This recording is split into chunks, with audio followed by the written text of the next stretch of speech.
Hey, what's up, my YouTube fam? I'm back. This is Larry with Invest and Build Your Credit and Wealth. And today, we're going to be we're going to dig deep into Metro 2.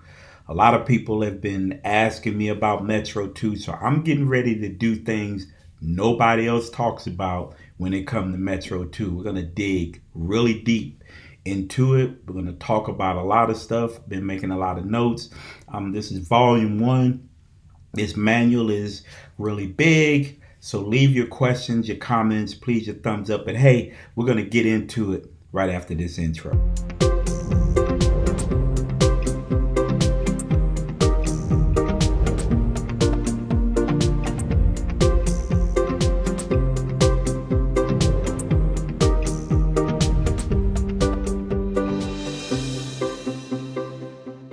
All right, let's go. Let's go. Metro 2. Now, I'm going to tell you, I'm digging into things I've even been searching. Nobody's talking about deep. And so many people, I know people that have the credit resource guide, people that's bought my package.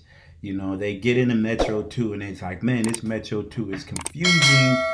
What do I do? What did I? So I'm going to break down everything about Metro 2 to you in a series of these next classes. We're going to start off with some of the responsibilities and roles. We're going to roll into about Metro 2, and I'm just going to cover every little thing. So listen, you with Metro 2, it is very complicated because it is meant to use as a language through a computer system that goes to the creditor for them who understand the codes to decipher the information. So we're going to talk about how to use Metro 2, how to use it also and dispute the information. But trying to use Metro 2 not only is a series of codes, but it's informational what sections should be filled out, what sections should be empty, what sections are applicable, what sections are not, when should you use this, when you should not use this. There's a lot of information, right? So how do you create a dispute letter? How do you understand how to put a dispute letter using Metro 2? You have to have a combination of both. You got to use Metro 2, but you also got to look at these areas. Are they reporting accurately? Because Metro 2 really doesn't talk about like the errors. It just mainly talks about what are the codes used for this, right? What code we're going to use for this, what code you're going to use for this, what's it is. But it really doesn't say in Metro 2, like if this reporting a $500 balance but your balance is actually 400, that is inaccurate, use this code. Doesn't say any of that in Metro 2, right? So I want to clarify all that, and we're going to go into, I'm going to read a couple things to you so you can understand. Don't want to make this video too long because I'm going to break down a series of these Metro 2, but these are things that you definitely need to understand about Metro 2, and I'm going to bring it down to you. Nobody going to be bringing it to you like this. So please like, subscribe, and share this video because it's going to be very informative. It's going to help you out, definitely putting out your disputes, right?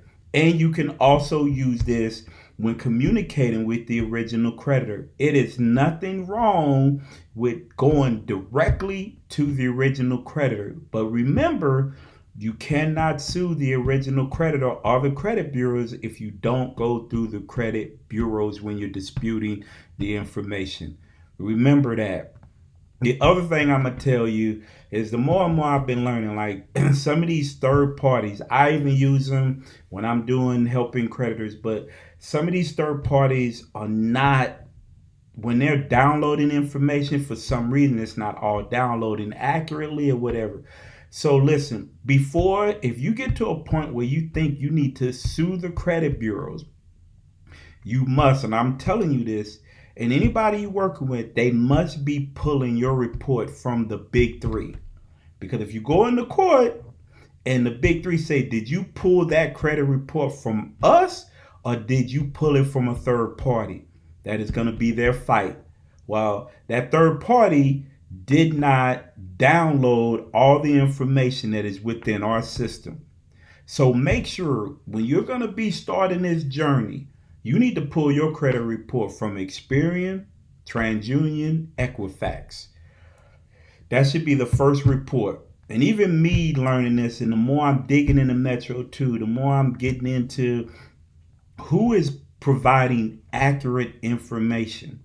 What system is bringing all the information up front that is accurate and is the same information that's on the big three. So I want to give that tip to y'all because it's very important that you understand that. But let's get into this Metro 2. Responsibilities and roles. It says the credit reporting information is sensitive data, which we all know it is the issue of accurate and completeness of information, and the fairness to consumers are not just a concern of the consumer reporting agencies. Credit grantors and participation is also required. Federal and state laws already regulate certain aspects of credit reporting. It is in order to protect your ability to conduct business without further intervention of internal forces, you must participate in the accuracy of the process. So that's more what Metro 2 is about, right? Metro 2 comes in different areas. You have eOscar. It is a system. Remember, when you're disputing, and I tell people all the time, don't dispute 100 things at one time. You're requiring a system to divert. Don't let anybody tell you. So I'm going to jump off this right quick. So I watched the YouTube where they had somebody, and some of y'all probably seen this video, but I'm a great listener, right? You got somebody from Experian who's supposed to be this guru, and then somebody from TransUnion, and they're talking about. The one thing I don't like about the video is if you do a video and you cut your comments off, that's already saying that right there tells me everything I need to know, right? If you're gonna cut your comments off, that's letting me know you don't want to know the truth. So for all I know, those two jokers paid him to put this bogus information out. I'm gonna tell you the key thing I listened to was they talk about Metro 2 is a language that the credit bureaus use through eOscar to the original creditors. But then later on in the video, I'm listening to them, and they say, well, if somebody sent a dispute letter in with Metro 2, is that effective? And they laughed. Well, the credit bureaus turn right around and say, well, the credit bureaus are not going to know what you're talking about if you send it in Metro 2, in the codes. That's what they said. If you see the video, listen to it, right? But you turn around and say you communicated Metro 2 through eOscar, but if we send you that information in Metro 2 codes, you're not going to understand what we're talking about. That don't make sense to me. So when people, I had one of my persons that I know sent me that email. I laughed and chuckled, told them the same thing. Like, they contradict themselves, right? So to me, these credit bureaus, these people that say they work with the credit agencies and all that, they probably just as clueless as everybody else to me, because that information they put out doesn't make sense to me. You can't tell me that the credit bureaus communicate in Metro 2 language to the creditors, but then turn around and say you're not going to understand a dispute letter that is in Metro 2 form to send to the original, that you're going to put in the system to communicate with the original creditor. It didn't really make sense to me, but that's why I tell you, you got to take everything and then really go in and dig in and learn. And that's why I'm here to get deep with y'all. So eOscar, we understand you sending the dispute letter. Please do not complicate your dispute letters, right? It is hard enough trying to get them to read it, to decipher the information, put it in the system, get it over to the creditors, right? Please do not complicate your dispute letter. Please do not send these long, drawn-out dispute letters with all this information on there, just a bunch of unnecessary. Get to the point. What is the account? What is the account number? What is it that you're disputing? what, and we're going to talk about some key words to use other than inaccuracies, right? So you want to get down the date of last payment is inaccurate. Or you may say, I am disputing the integrity of this account upon inaccurate information that is reporting, right? That's it. Whatever, and then put in the inaccurate information that is reporting is date of last payment. That is inaccurate, right? So it's all about in your wording. Don't complicate your dispute letters. Get to the point, simple. You don't need to put in five different, only two sections I'll talk about is 611, 623, because one deals with investigation. It's the credit bureau's responsibility. In section 623, 1681 2-B deals with the data furniture. That's all I put in there. I don't put any extra stuff, a whole bunch of other jargon. You got 30 days to do. I don't put all that information in. It's just added. They already know that. You telling them stuff they already know. So don't complicate your dispute letters, right? It is responsibility that understand your data furnishers fall under section 623, 1681 2-B. Understand that there's their responsibility. When you also can send the original creditor a dispute with this information under section 623, you can send them a copy of your report to say, hey, you're reporting this information inaccurate, or hey, this account with the credit bureaus wasn't, and we're going to talk about this, wasn't listed as in dispute or disputed. There's so many things that you need to be able to do. So you can again, I don't want to feel like I'm jumping all over the place, but you could send the original creditor a letter really saying this information is inaccurate. This is my credit report from Experian. This is inaccurate information. Please update, delete this account, and then you dispute that with the credit bureaus. Or don't dispute it with the original creditor and say, I'm looking to sue the credit bureaus, and hopefully the data furnisher for providing inaccurate information. So I'm just going to go through the credit bureaus. You can do that too.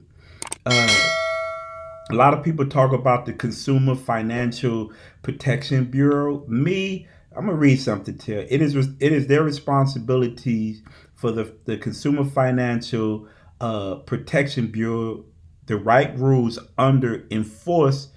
that forces the Fair Credit Reporting Act and take consumer complaint related to the Fair Credit Reporting Act. To me, that's all they do. They just take complaints.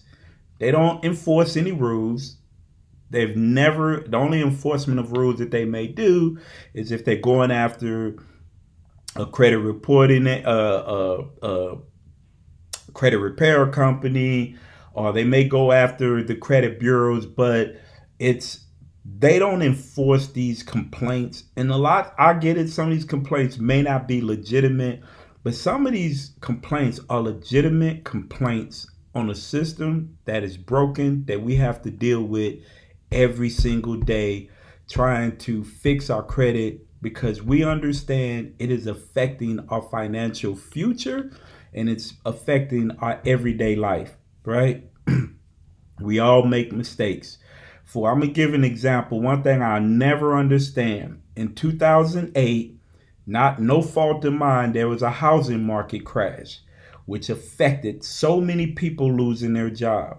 So even me, because I went to work every day. I did my job. I did everything I was supposed to do. I'm paying my bills, and I get laid off because greedy people in the financial industry were placing all these bad loans out that affected our economy, right?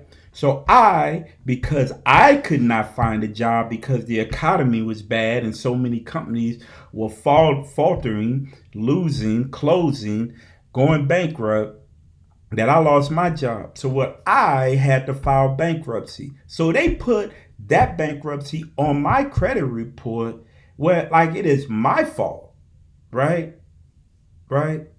So sometimes make you wonder, the system is not set to protect consumers. It's there in their mind. Oh, you filed bankruptcy and I had to file a chapter 13. You didn't have to pay all the debt. No, I didn't have to pay all of it, but you damaged my credit and made it harder for me to improve my credit situation based on something that was out of my control.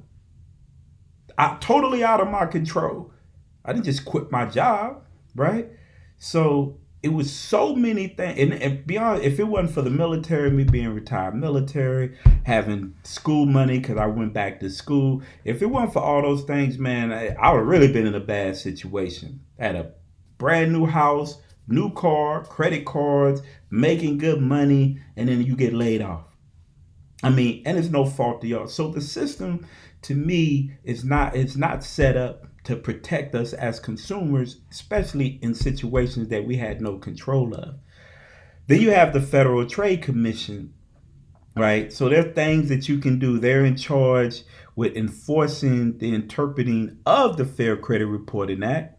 As such, they issue staff opinions, letters, press releases, and consumer educational material, right? So you have all these, the Consumer Financial Bureau. I'm not saying don't file a complaint, right?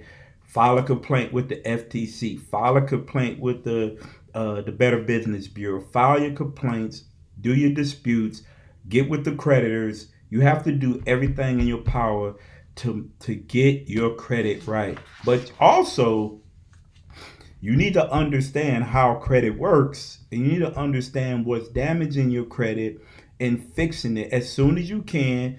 I get it. Everybody wants to get negative information off, but you're not going to get every single thing off your credit report, right? Some things are just reporting accurate, just not. But don't let a charge off ride on your account when you can settle it, get it off. It helps a lot of different things. You get a charge off paid, you no longer have a past due balance, because we're going to talk about, they're going to report a past due balance. That means that account is delinquent, right? Then you got your balance that you owe, right? So you got your balance that you owe, which affects your debt to income ratio. So that hurts you. So there's a bunch of different things that could hurt. That account is hurting you. But if you pay, you no longer are delinquent. It is a derogatory account, but it's no longer delinquent.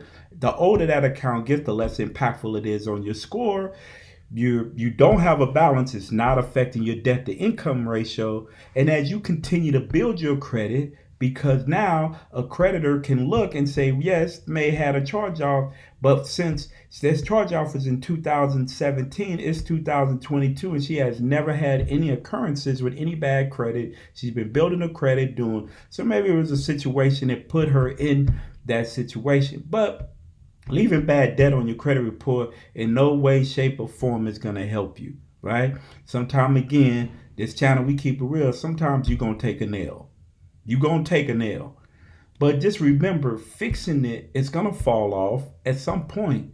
You will be able to build your credit at some point, right? You will be able to not to get an 18% loan, but you may get a 9%. That's a big difference, right? But at least you're moving in the right direction to clean it up, but you have to do that. So you understand when there's something called automatic data reporting, right? That is the system that reports your information that they use over the ACDV form. That is the information with Metro 2 language that they send over to the original creditor. Understand your payment history. Unless you're doing annual credit report, if you're doing any third party, they mostly going to show you 24 months of credit history. The credit score hits a lot on that 24 months. Right? That's why they only show 24 months. FICO is looking at that 24-month payment history. Anything after 24 months doesn't really affect your score, right? But if you go get a mortgage, because mortgages is going to pull your whole report, right? A mortgage report, a mortgage FICO, and they may say, hey, you made a late payment 5 years ago. Why did you have that late payment 5 years ago? You may be asked those questions. But when you pull in your credit report from third parties or whatever, they're going to only show 24 months, right? So some of the things in disputing you need to understand, and I'm getting into some of the other stuff for Metro 2. Listen, the term integrity, sometimes when you're disputing and you have a problem with that account And say you have multiple issues with that account and you have multiple inaccuracies in that account, then I am disputing the integrity of this account. What does integrity mean in the credit world, right? It means that the information that is furnishers provided to the consumer reporting agencies about an account or other relationships with the consumer. For example, is furnished in a manner that is designed to minimize the likelihood that the information may be incorrect reflected in the consumer report, including the credit limit, if I can never say this word, applicable, and in other furnishers' positions, right? Uh, Also, it just talks about the by the furnisher records that the time is furnished.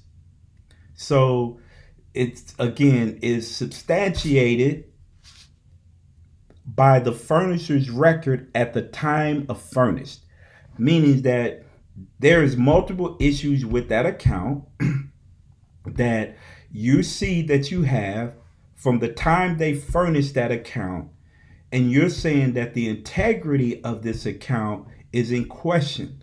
The likelihood of this information being accurate is unlikely, right? So I am challenging the integrity of this account, right? But you also, the other word is inaccurate. The date of last payment is inaccurate. The open date is inaccurate. The past due balance is inaccurate. The date, the balance, the credit limit, the high credit, the past due balance, all that is inaccurate, right? And if you get this was verified, you have to send a method of verification for re-verification because this information is still reporting inaccurate, right? And that's the information that you definitely need to put in your dispute letter. So we're going to talk about, so what Metro 2 is. It is a guide to certain sections of your credit report. And if something should be reported in there, right? Does it report there? Does it not report there? That's what it's for. Example, if you look at your credit report, it's going to say portfolio type. If it's a credit card or a loan or a line of credit, we're gonna go with a loan. It's gonna either say installment I or C for line of credit. That's in the portfolio.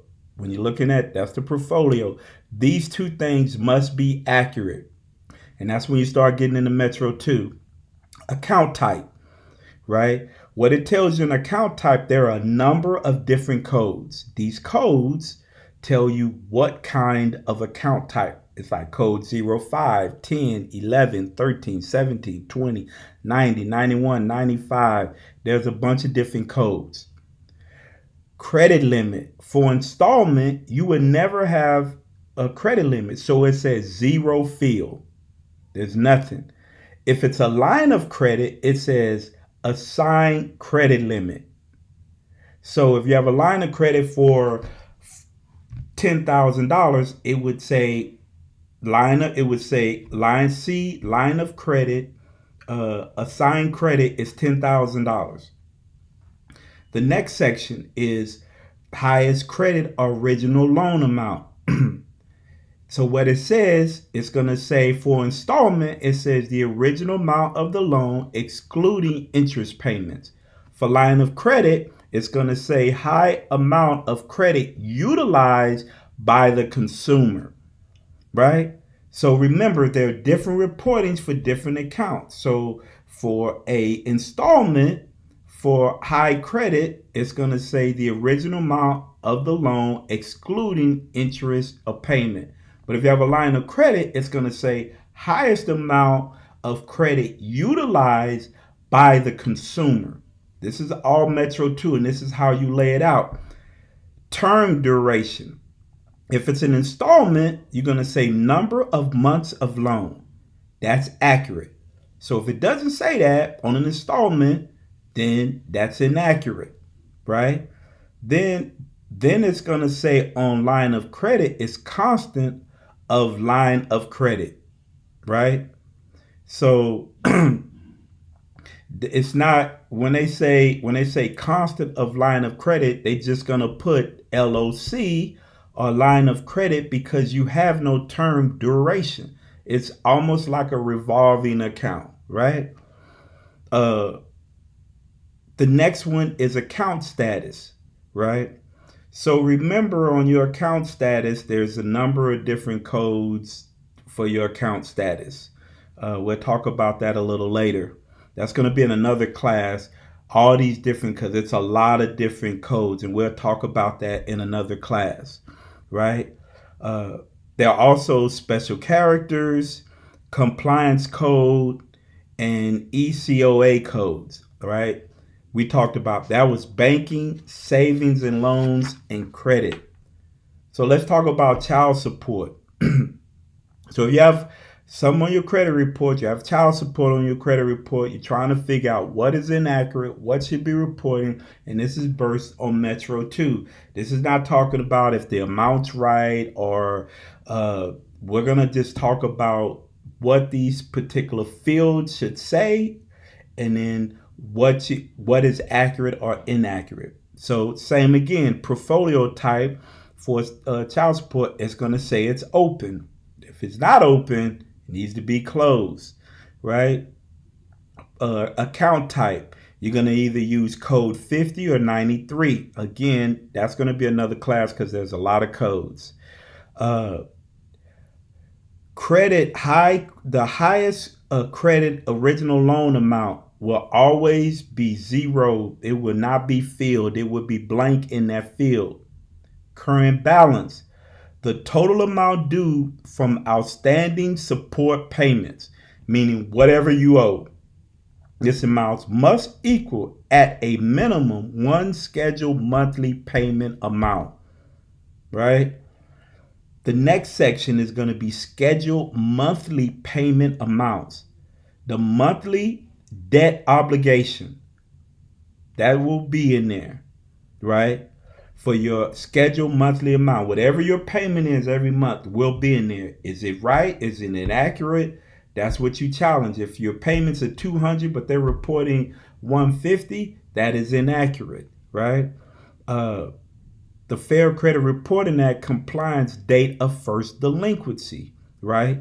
So some credit bureaus report it, some don't, right? Some just report, some report the date that it will be deleted. Like TransUnion will report that this will report until, December of 2026.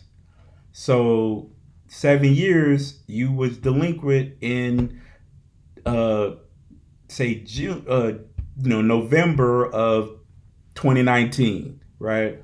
And it's going to take you out to 6 months, 7 years, right? So you'll know at that point, this is when I went into delinquency, and this is when this count will be removed. You always need to understand when is your first delinquency. So the problem is some people, when you pull these credit reports from Identity IQ and some of these other, and they only put 24 months, and that account is more than 24 months old. How do you know if they're reporting or when that first delinquency date is? That's why you need to pull that report from the big three or annual credit report. I've looked at annual credit report and they report a lengthy credit history, so you can go back to make sure when that date of first delinquency is, to make sure when that account should be coming off your credit report, that negative account. Make sure you understand that. We're not going to get into special comments, compliant codes. We'll talk about that a little later. ECO codes and consumer information indicators. Indicators is such things like bankruptcy, stuff like that, right? So that was child support. right? And those are the sections. So these are the sections you need to be looking for. So when people talk about Metro 2 and Metro 2 software, that's what they're looking at. They're looking at these sections and what is in these sections, and is that section reporting accurately? Not, excuse me, is that section reporting as required by Metro 2? I'm sorry, that wasn't right. Wasn't that as accurate? Is that section being reported as required by Metro 2? And we're going to get into that a little bit later. So now we're going to talk about credit cards. We're going to talk about, there's two different ways it can report. It can report, the portfolio type could report all, R for revolving, O for open. Account type, again, there's codes 1837 A2A, 8A, 0G. For open is 1837 AA, 8A. Again, we'll talk about that in another class. Credit limit. So under revolving, you're going to have your assigned credit limit. For open, it's going to say assigned credit limit if applicable, right? Otherwise, zero field. Highest credit original loan amount. The highest amount of credit utilized by the consumer. So look at, when if your account was only a $500 limit and they're saying your highest amount is $530 and you've never went over your credit limit, that's inaccurate. And that's what I'm talking about, understanding what Metro 2 provides based on top of what type of information is reporting to say that's inaccurate. So you have a lot of people saying factual disputing. There's no manual that talks about factual disputing. It's something that we made up. I don't say we made up because I didn't make that up. In the credit repair industry of factual disputing, listen, it's either accurate or inaccurate. Either you're challenging the integrity or it's inaccurate, right? So I don't know where they come up with this factual disputing, right? That's just something they made up, and I'm not even trying to comprehend how they come up with that, but it's either information in these fields that are accurate or inaccurate.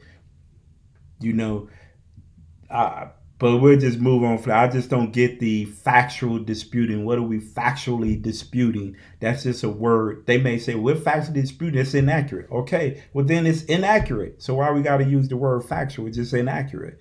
But that's my take. That's why I approach this a little different, right?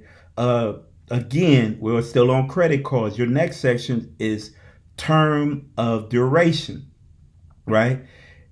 They may put the abbreviation REV for revolving, or one payment due as scheduled, 001, right? So monthly scheduled payments is the amount that is due for your monthly payment. So if you got a $500 and say it's $25 a month, they're just going to report that $25 a month, right? And again, you got special characters. Special comments. We're not going to get into that. Debt buyers. A lot of people want to know about debt buyers. So we're talking about debt buyers, right? So debt buyers, the portfolio would say open, right? We're not going to talk about return checks because nobody don't be to me, if you're going to be paying a debt collector, you should be paying them to get that off your credit report. Right? Then you have account type. Their codes are 48 and 0C and 77 for return checks. Open date. The date the account was purchased by the debt buyer or placed, assigned to a third-party collection agency. So that open date should not be the date that you opened up that account. No, that is the date they received that account in their office. High credit original loan amount. The original assigned amount as of the date purchased, right? As of the date purchased and placed or assigned, right? Term frequency should be blank. It should not be anything in the term frequency. All right. Account status. We'll get into either you. We're not gonna get in again these codes. I'm gonna have to cover that in a different video. But some of the notes, it could be paid in full. Collection amount must not be deleted. That's what they tell you. But collection agencies, they want that money. So that's your leverage. They can't make money if they can't get no money, unless they try to sue you for it. And most times they don't even have the documents. They will threaten you to sue you, but you better go to court because you are playing yourself if you don't. They understand, and most people would just believe that they owe the account because I did charge up that card. I did go out and spend $500 on some clothes and shoes and all the other stuff. I did upgrade my car, put some rims and tires on there. I did do all of that. But you have to understand the original creditor no longer has that account, right? They sold that account. So did they transfer all the information that they would be able to speak on that account and prove that they can say that that account was maintained accurately and the amount that they're trying to sue you for is an actual amount that you owe on that account? That is very difficult. And a lot of people get out of these debt collections. I had a person, they had a Citibank card. It was a $6,000 Citibank card. I was working with them, sent out an affidavit. They gave her a summons. Oh yeah, you're gonna send us an affidavit. We're gonna sue you, right? Called me, a little nervous. Hey, what should I do? Go to court. I will get you an attorney. I will refer you to an attorney that handle these type of cases. Referred her to an attorney that I did my research on and had a very good track record against debt collectors, right? Went back, she won her case. She didn't owe him anything. Portfolio. No, matter of fact, it was Midland, because I was in California at the time. Midland funding, right? She didn't owe him anything of that $6,000, right? They didn't have all the information. They couldn't speak on that account. They knew it, right? But they were going to threaten her with summons to make her make one payment. One payment will lock you into that account to say you've took ownership on that account. That's why those are the tricks they're going to play that you cannot fall into, right? Don't be scared of them. Look at those letters. I've had classes, videos on language and debt collection letters, stuff that they're not putting in letters that is a violation of the Fair Debt Collection Practice Act. So don't be scared. They send you a summons, no problem. Get your lawyer, write an answer to it, get it over. You got 30 days to get that answer back or get you a consumer lawyer to challenge them jokers, right? So we're going to talk about what they call base segments, right? These base segments are required. It says Y for yes, this field is always required, and A, field required when equitable to the account being reported. Excuse me on that. I don't know. I can never say that word.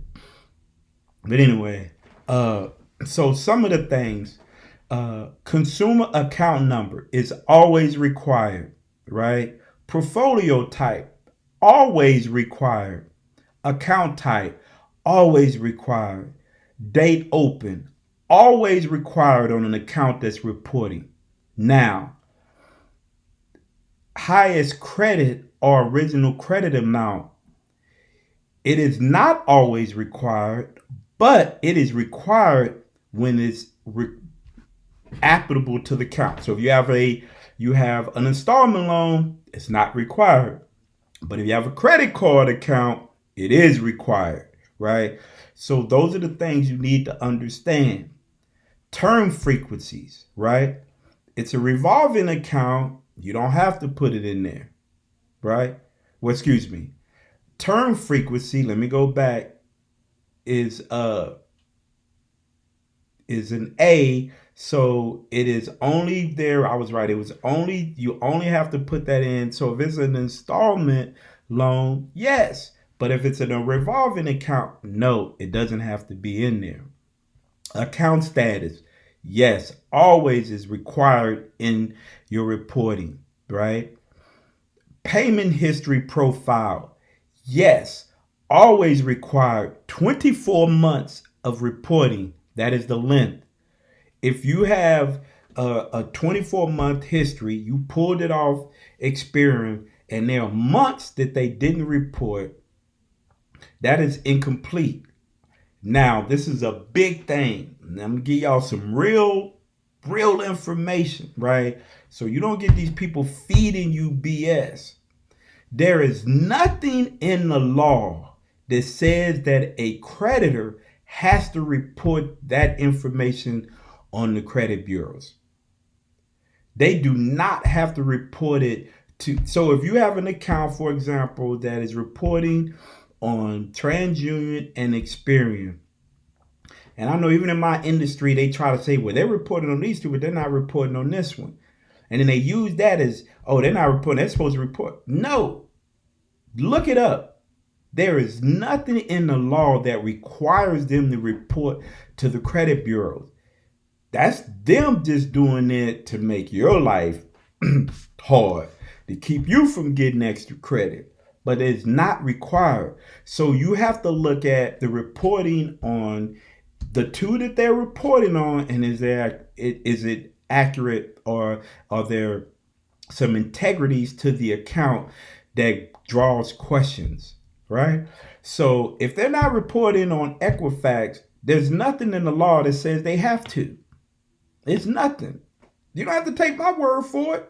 Look it up. There's nothing in the law. So don't let somebody say, well, they're not reporting on this, so we can get it off this. They don't have to report to them. They may not even be a member of them, right? So they don't have to. And even if they are members, they don't have to report to them. That's their choice. It's nothing in the law that says you have to report. If you report to TransUnion, you have to report to Experian and Equifax. If you report to Experian and Equifax, you have to report to TransUnion. There's nothing in the law that says that it's required to do that. So don't let nobody use that as a ploy to get you to think they could get something removed when that is not required of them, right? And you can look it up. You ain't got to take my word for it. Look it up. I tell you, I'll be digging. I'm doing my work, right? So current balance, always required. If that account is closed, current balance and it's zero, it's got to be in there. Can't be blank, right? So these fields are required, right? So just so you know that these accounts are, any of these yeses are required field. Again, that's what usually my Metro 2 software does. It looks at these accounts. Are you reporting these accounts as required under Metro 2? So if you have an account status that is not reporting, the software is going to pick that up and say, hey, this is inaccurate. It is required that you report the account status, but no account status is reporting. So this is inaccurate. The integrity of this account is inaccurate, right? So same thing with payment history, right? Payment history is required. There's a 24-month length. There's missing payment history, right? So it's a problem, right? Or that you reported on this credit bureau, you didn't report on this credit bureau. The Metro 2 is going to pick that up, right? Now you can challenge the integrity of the account and the inaccuracies of the reporting of your payment history, right? So those are some of the things that you have to look for, right? Again, payment history contains up to 24 months of consecutive payment activities for a previous 24-month reporting period prior to the date of the account information. Consecutive. So if there is not consecutive payment history months, there's a break. That breaks the consecutive. There is no longer consecutive. There's been a break. So that's what you challenge, right? You challenge that. There are 24 months of consecutive payment history reporting, and there is no 24 months of consecutive. If you paid off a collection account, there is no longer any reporting done. Look at your credit report. You had a collection account, and then they was reporting CO, CO, CO, and they reported CO. And say you paid it off in December, right? If their reporting cycle has not came around, there will be no longer any reporting. If they're reporting a collection account CO after you paid that account off, you could go after them because now that is inaccurate reporting. They're not supposed to be doing that, right? So look at it. So when you made that payment, if you made a payment in November, right, and they have their reporting cycle hasn't came around, and you made that payment before, there should not be any reporting on that account, and definitely not in December, January moving forward. Right? So understand that about what Metro 2 is trying to tell you, right?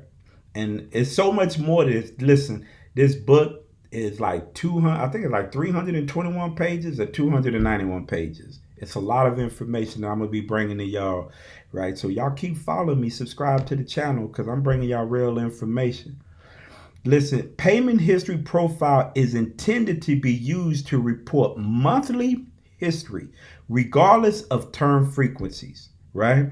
So understand that about payment history. If you have any questions or anything, you know the deal. Like, subscribe, hit the thumbs up, leave a comment, all of that. Next thing, we're almost through this class, right? It's a lot, but it's almost through.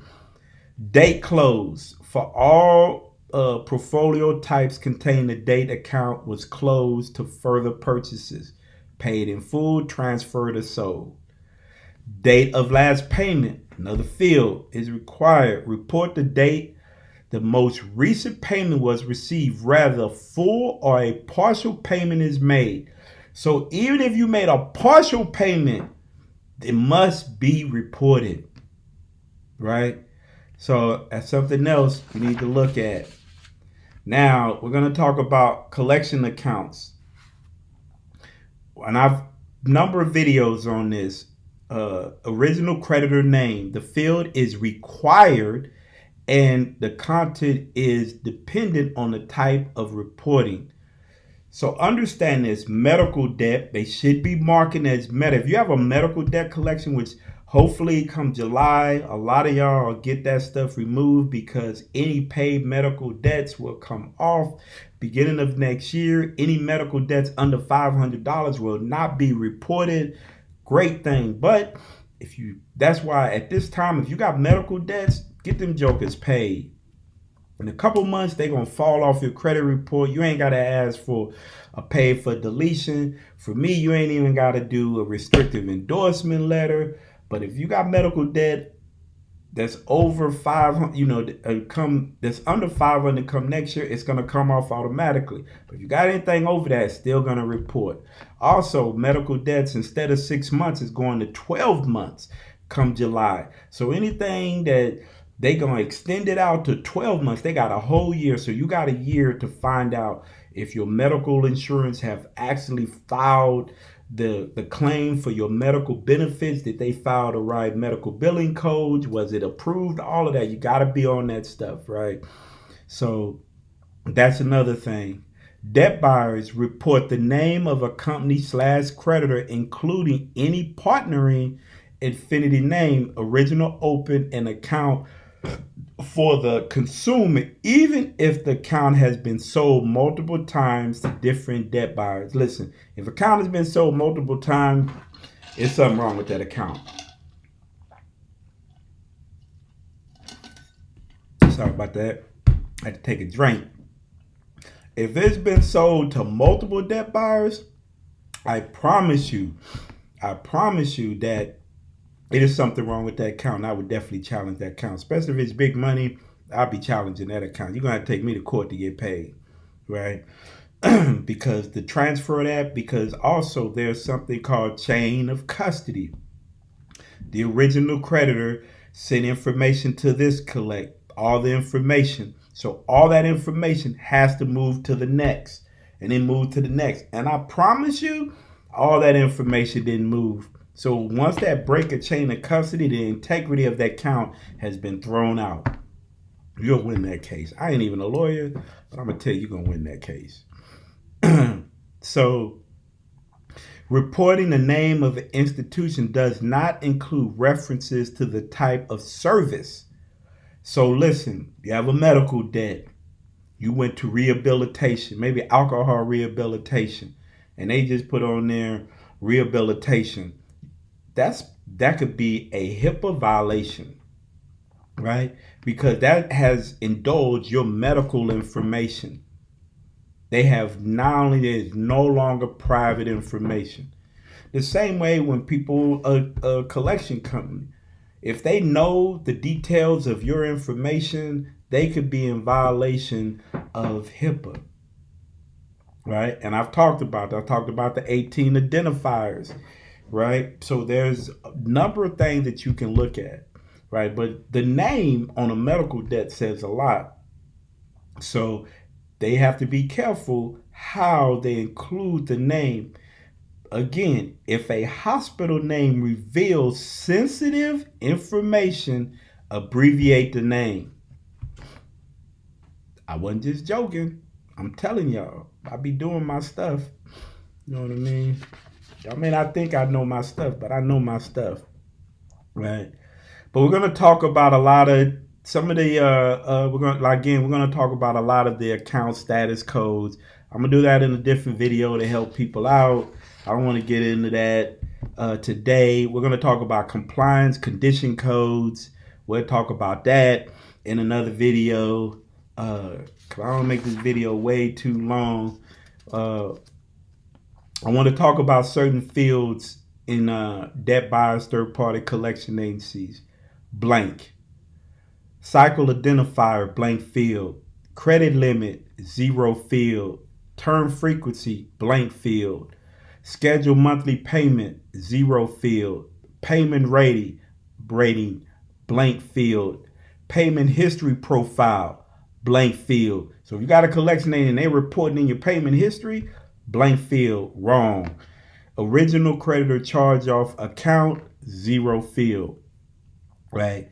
So understand that. And then they also make sure they have to have the original creditor name next to theirs. Portfolio, Capital One, Credit One, whatever, American Express, all of that. So just understand the information. If a collection account, listen, and they don't do this, they get away with this, they don't do this, listen, when a returning check, we don't talk about that because you shouldn't, I ain't paying nobody unless it's coming off my credit reporter, report the name of the pay of the original creditor name. Note, the code O2 medical / healthcare is used to identify an account as a medical collection debt in accordance with the Fair Credit Reporting Act. So any medical debt, if you look at your credit report, has to say medical or healthcare. If it don't, challenge the integrity of the account, right? So listen, that's it for today's class on Metro 2. We got much more. We're going to talk about some codes. We're going to talk about other things, but hopefully I cleared up some things and got deeper into Metro 2, right? So nobody's really talking about this. They trying to feed y'all a bunch of BS about it, but don't even understand it. But I'm going to bring it to you. So if you have any questions, please leave a comment. If you have an understanding about Metro 2, how to get your disputes, how to combine the disputing with Metro 2 and try to understand the Metro 2, and just let me know. I got you, right? This is Larry with the Best Credit Repair channel. You know the deal. Like, subscribe, hit the thumbs up on this information so I can bring you more information. I definitely got to get back on my videos. I've been slacking, but I got to get back in giving y'all these videos. I appreciate y'all, man. God bless. And y'all continue to follow, and I'm going to continue to bring you good information. So, and I'm out.